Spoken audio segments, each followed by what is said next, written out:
दोस्तों, हमारे देश में आए दिन स्कैम होते रहते हैं, लेकिन हर्षद मेहता स्कैम ऐसा स्कैम था जिसने 90 के दशक में वित्तीय बाजार को हिलाकर रख दिया।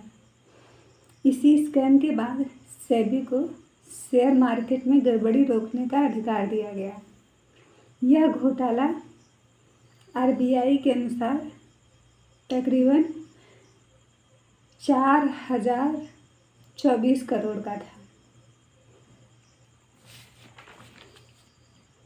हाँ, नमस्कार दोस्तों, मैं अर्पिता सिंह आप सबका स्वागत करती हूँ। आज हम अपने वीडियो में बात करेंगे स्टॉक मार्केट के बिग बुल की, यानी कि हर्षद शांतिलाल मेहता की। यह कहानी है एक गुजराती लड़के की जिसकी जेब तो खाली थी, लेकिन आंखें सपनों से भरी थी। सपना था दौलत की उस ऊंचाई को छूने का जहां अभी तक कोई नहीं पहुंच पाया था।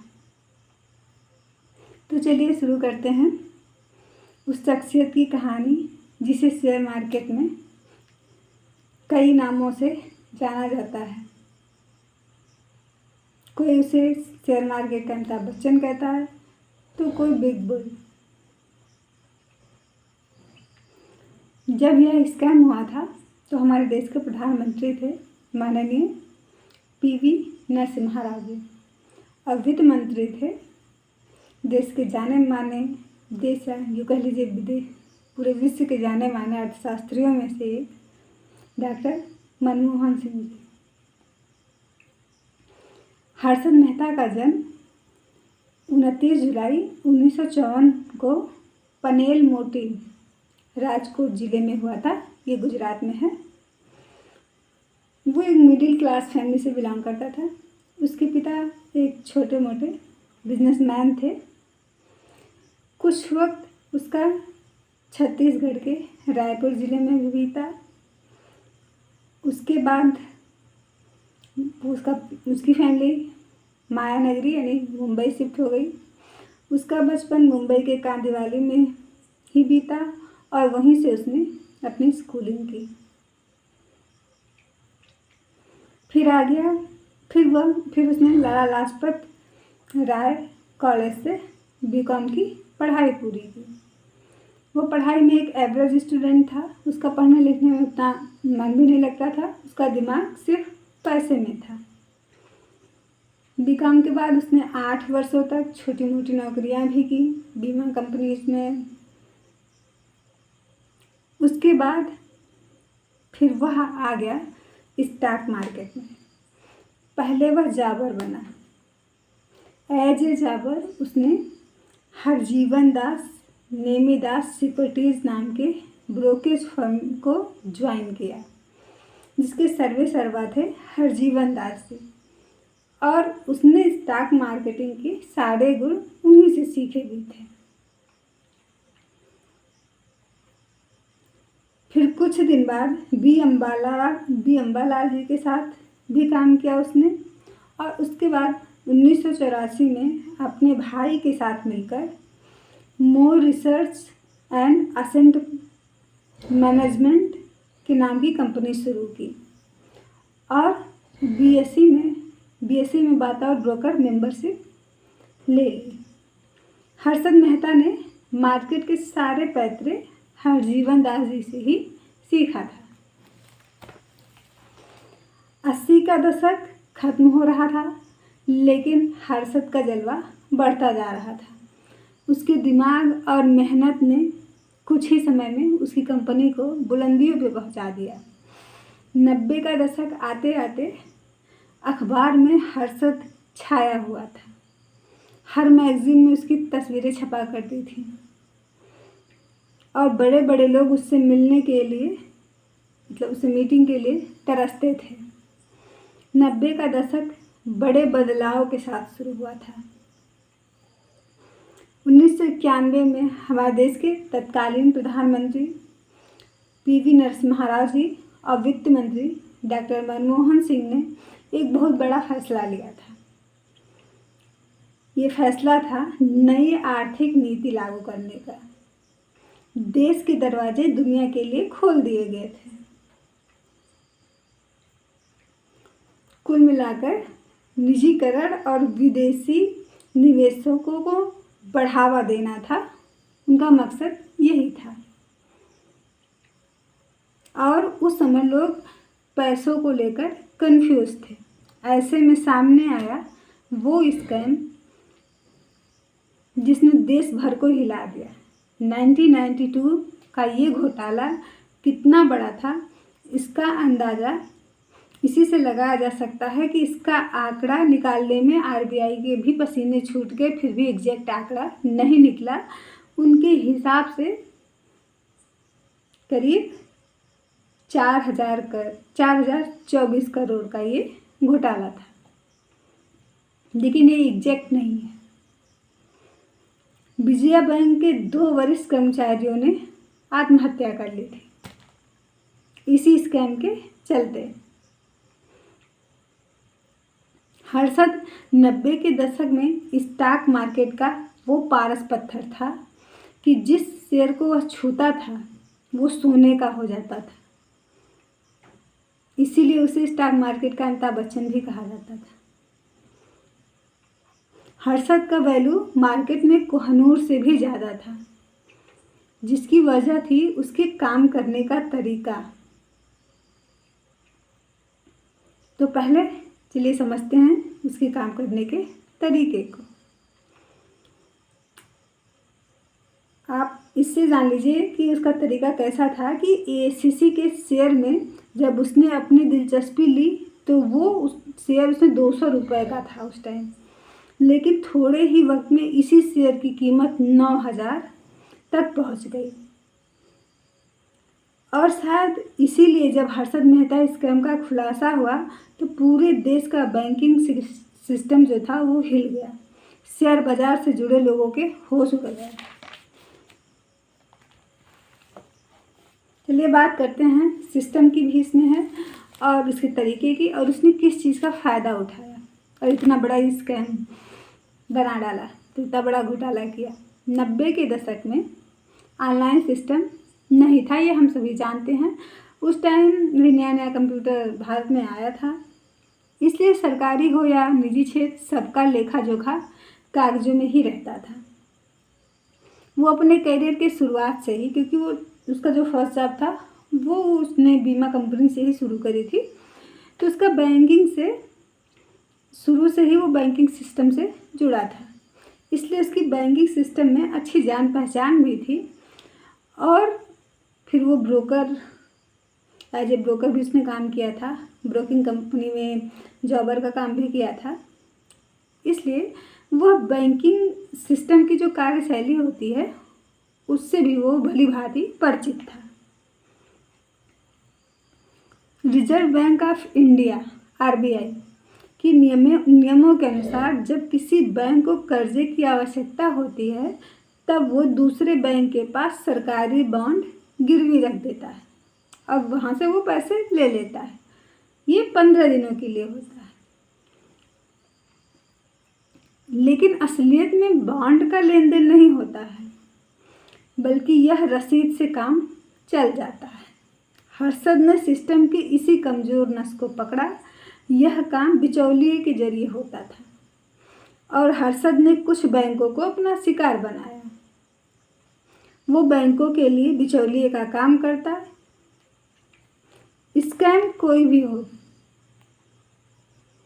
किसी ने भी किया हो, चाहे विजय माल्या केस हो या नीरव मोदी केस, इसमें उच्च अधिकारियों की मिलीभगत जरूर होती है, पॉलिटिशियन की मिलीभगत जरूर होती है। इस सबसे हम भलीभांति परिचित हैं, लेकिन ये और बात है कोर्ट में कभी साबित नहीं होती है। ऐसा ही हर्षद केस में भी था, क्योंकि 2 बैंकों के बीच जो कर्ज का लेन देन होता है वह बिचौलियों के जरिए होता ज़रूर है, लेकिन जो वो पैसा ट्रांसफ़र किया जाता है कैश, वो कर्ज लेने वाले बैंक के खाते में किया जाता है। और जब उस कर्ज का भुगतान किया जाता है तो जिस बैंक से कर्जदार बैंक ने कर्ज लिया था वो उस बैंक के अकाउंट में ट्रांसफ़र करता है, ना कि बिचौलिए के। लेकिन हर्षद मेहता ने देश के भ्रष्टाचार का फायदा उठाया। तमाम बैंक उच्च अधिकारियों, आरबीआई के अधिकारियों से उसकी अच्छी जान पहचान थी। वह समयानुकूल कभी असली रसीद तो कभी नकली रसीद लगा देता। और सबसे बड़ी बात यह थी कि पैसा बॉन्ड गिरवी रखने वाले बैंक के खाते में नहीं जाता, जबकि उसके खाते में आता, जो कि आरबीआई के नियमों के बिल्कुल विरुद्ध है। जब कर्ज की अवधि पूरी हो जाती और बैंक उससे पैसा मांगता तो वह अपनी छवि साफ सुथरा रखने के लिए दूसरे बैंक के पास सरकारी बॉन्ड को गिरवी रख देता और पहले बैंक जिससे कर्जा लिया था उस बैंक को उसका पैसा लौटा देता।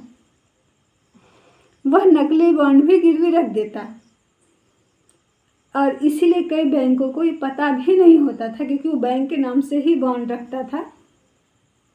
नहीं तो कोई भी बैंक 15 दिनों के लिए कर्जा किसी को नहीं देती है। तो कई बैंकों को तो ये पता ही नहीं होता था कि उन्होंने कर्जा ले रखा है, क्योंकि नकली बॉन्ड भी लगा देता था। इस तरह उसे शेयर मार्केट में पैसा लगाने में कोई कमी नहीं पड़ी। उसने करोड़ों का मुनाफा कमाया। एक समय ऐसा आया कि शेयर मार्केट से जुड़े लोग हर्षद पे इतना भरोसा करने लगे कि वह जहाँ पैसा लगाता वहीं वो लोग भी लगाते। हर्षद शेयर के दाम बढ़ने की गारंटी बन चुका था। कुछ कंपनियां उसकी पसंदीदा थी, जैसा कि हमने एसीसी का बताया, जिसमें वो पैसा लगाता था। यहाँ तक कि एक समय ऐसा आया 90 के दशक में कि हर्षद मेहता यह भी निर्धारित करता कि किसका शेयर कितना होगा। हर्षद निडर होकर अपने स्कैम को अंजाम दे रहा था, लेकिन उसके दिखावे के अंदाज ने उसे डुबो दिया। वो जैसी लग्जरी लाइफ जीता था और जैसा उसका घर था, या वो उस समय जिस गाड़ी से चलता था उसकी कीमत थी उस टाइम 40 लाख रुपए, जो एक शेयर ब्रोकर या कोई बिचौलिया अफोर्ड नहीं कर सकता। और इसीलिए वो सबकी कुछ लोगों के नज़रों में भी आ गया था, जिसमें एक थी टाइम्स ऑफ इंडिया की तेज तर्रार रिपोर्टर सुचिता दलाल। वो भी उसके पीछे तार पे तार जोड़ने में लगी थी। इधर ही अपनी रफ्तार से अपना स्कैम आगे बढ़ा रहा था, वो उनके पीछे पीछे उसका तार जोड़ रही थी। 1990 में शेयर मार्केट में बहुत तेज़ी से बढ़ा, वो बहुत तेज़ी से ऊपर गया, जिसका जिम्मेदार हर्षद मेहता को माना गया और उसे शेयर मार्केट का बिग बुल का दर्जा दे दिया गया। शेयर मार्केट से जुड़े लोग अपना पैसा उसी कंपनी में लगाते जहाँ पे हर्षद मेहता का शेयर होता। वो अपनी रफ्तार से आगे बढ़ता रहा। सुचिता दलाल उसके तार जोड़ने में लगी रही और सुचिता दलाल के 5 सालों की मेहनत रंग लाई। और 1992 में टाइम्स ऑफ इंडिया में सुचिता दलाल का एक लेख छपा, जिसने सबको हिला के रख दिया, जिसमें हर्षद के काले कारनामे दर्ज थे। सुचिता दलाल ने अपने लेख में लिखा कि हर्षद बैंकों से 15 दिन के लिए अवैध कर्ज लेता है, 2 बैंकों का बिचौलिया बनकर, क्योंकि कोई भी बैंक 15 दिन के लिए कर्ज नहीं देता है, इसलिए वो कर्ज अवैध ही हुआ। फिर उसे शेयर मार्केट में लगाता है, मुनाफा कमाता है और फिर बैंक को कर्ज वापस कर देता है। कर्ज लेने के बाद वह कर्ज लेने के लिए सरकारी बॉन्ड गिरवी रखता था, जो कि कभी असली होते थे, कभी नकली होते थे। उसकी पहुंच भी ऊपर तक थी। किसी बैंक के नाम से पैसा उसके अकाउंट में आता। ऐसे में कई बैंक ऐसे भी थे जिन्हें यह नहीं पता था कि उन्होंने कर्जा ले रखा है।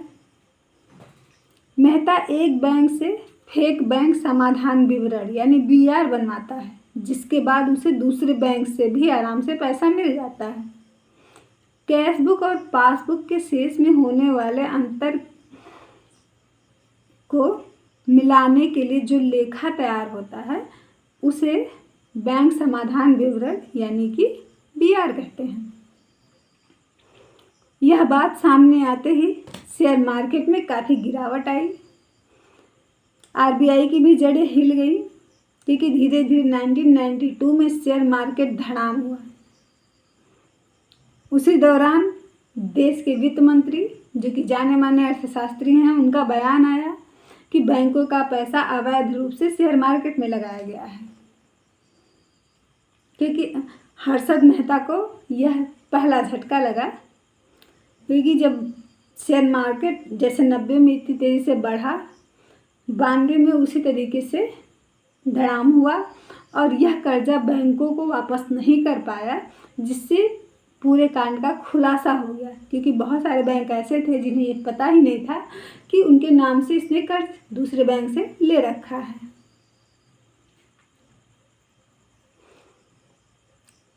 मनमोहन सिंह का भी जब ये बयान आ गया कि अवैध रूप से शेयर मार्केट में पैसे लगे हुए हैं बैंक के, तो फिर मामला सामने आते ही मामले की जांच के लिए संयुक्त संसदीय समिति बनाई गई। CBI ने हर्षद मेहता और उनके दोनों भाइयों अश्वनी और सुधीर मेहता को गिरफ्तार कर लिया। उन पर 72 आपराधिक मामले और 600 से ज़्यादा दीवानी मामले दर्ज हुए। हर्षद ने काफ़ी पैसा बना लिया था। उसने अपने लिए देश के मशहूर वकीलों में से एक श्री राम जेठमलानी जी को अपना वकील हायर किया और इसी बीच उसने बाकायदा एक प्रेस कॉन्फ्रेंस की और बताया कि उसने देश के तत्कालीन प्रधानमंत्री PV नरसिम्हा राव, जिनकी उनकी कार्यशैली की वजह से उन्हें हाफ लाइन भी कहा जाता है, वो काफ़ी निडर इंसान थे, उसने कहा कि PV नरसिम्हा राव को उसने 1 करोड़ रुपए की रिश्वत दी थी। पैसे वाकई में दिए गए थे या नहीं, इस बात की कोई पुष्टि नहीं हुई। हाँ, कांग्रेस की मिट्टी पलीत जरूर हो गई। जेठमलानी ने भी कोर्ट में अपने दलील में कहा कि इस स्कैम का असली चेहरा हर्षद मेहता नहीं बल्कि BP नरसिम्हा राव जी हैं। देवाशीष बासु ने अपने लेख में लिखा था कि इस घोटाले की समस्या हर्षद मेहता नहीं बल्कि देश की अर्थव्यवस्था थी। बात इतनी बढ़ गई कि संसद में हंगामा हो गया। 2 महीने जेल में रहने के बाद हर्षद मेहता जमानत पर रिहा हुआ और फिर से अपना स्टॉक ब्रोकर का काम उसने शुरू कर दिया। उसके बाद उसे कई मामलों में जमानत मिलने लगी। RBI के भी कई उच्च अधिकारियों के नाम इस स्कैम से जुड़े पाए गए, लेकिन कोर्ट में कुछ भी साबित नहीं हो पाया। उसकी इस स्कैम की वजह से विजया बैंक के 2 उच्च अधिकारियों ने आत्महत्या कर ली। 2001 में हर्षद मेहता दोबारा गिरफ्तार हुआ। हालांकि उस पर कोर्ट में केवल एक ही आरोप सिद्ध हो पाया, जिसमें उसे कोर्ट ने 5 साल की सज़ा सुनाई और 25,000 का जुर्माना लगाया। हर्षद मेहता मुंबई के ठाणे जेल में बंद था। कहीं ना कहीं यह भी सही है, इतना बड़ा घोटाला अकेले हर्षद मेहता ने नहीं की, और भी बड़े नाम थे इसके पीछे। शायद इसीलिए जिस तरह उसके घोटाले के सही रकम का पता किसी को नहीं, RBI के अनुसार 4025 करोड़ माना जाता है, उसी प्रकार उसकी मौत भी रहस्यमयी तरीके से हुई। उसके मौत का कारण विकिपीडिया पर जेल में दिल का दौरा पड़ने के कारण लिखा है, लेकिन टाइम्स ऑफ इंडिया जैसे समाचार पत्रों और कई न्यूज़ चैनलों की माने तो जेल में, और वरिष्ठ पत्रकारों की भी बात करें, उनकी माने तो उनका कहना है कि जेल में उसके पेट में अचानक तेज दर्द शुरू हुआ। उसे अस्पताल ले जाया गया और अस्पताल में ही 31 दिसंबर 2001 को 47 वर्ष की उम्र में उसका निधन हो गया। जब सारी जनता नए साल के आगमन का स्वागत कर रही थी, तभी स्टॉक मार्केट के जो बिग बुल ने उसी वक्त इस दुनिया को छोड़ दिया। हर्षद मेहता के इस स्कैम का खुलासा करने वाली पत्रकार सुचिता दलाल को 2006 में पद्मश्री से सम्मानित किया गया। सुचिता दलाल ने देवाशीष बासु के साथ मिलकर इस पूरे प्रकरण पर द स्कैम नाम की किताब भी लिखी थी। हर्षद ने सबसे ज़्यादा नकली बॉन्ड SBI में लगाए थे। और एक इत्तेफाक और भी कि सुचित्रा दलाल की नज़र में जब यह आया था हर्षद मेहता, तो वो SBI बैंक में ही आया था। जब ये अपनी 40 लाख की गाड़ी से उतरा था SBI बैंक में, वहीं पे सुचित्रा दलाल ने इसे पहली बार देखा था और तभी से वो इसके पीछे लगी थी। और हर्षद ने सबसे ज़्यादा नकली बांड SBI में लगाए थे, जिसका आंकड़ा करीब 500 था। हर्षद मेहता ने कि महाघोटाले के बाद एक अलग कानून बनाया गया, यहाँ तक कि सेबी के नाम से नियामक संस्था भी बनाई गई जो स्टॉक मार्केट के कारोबार पर नज़र रख सके। दोस्तों, हर्षद मेहता जब जिंदा था तभी स्टॉक मार्केट का पारस था और मरने के बाद भी आज भी वह एक पारस है। उसने भले ही स्कैम किया लेकिन वो एक पारस है, ये सही है। क्यों, ये हम आपको अगले वीडियो में बताएंगे, इसलिए आप हमारा दूसरा वीडियो यानी कि आने वाला वीडियो ज़रूर देखें। अगर आपको पसंद आया हो तो आप इसे लाइक करें, शेयर करें और सब्सक्राइब करें। तब तक के लिए नमस्कार, धन्यवाद। जय हिंद, जय भारत।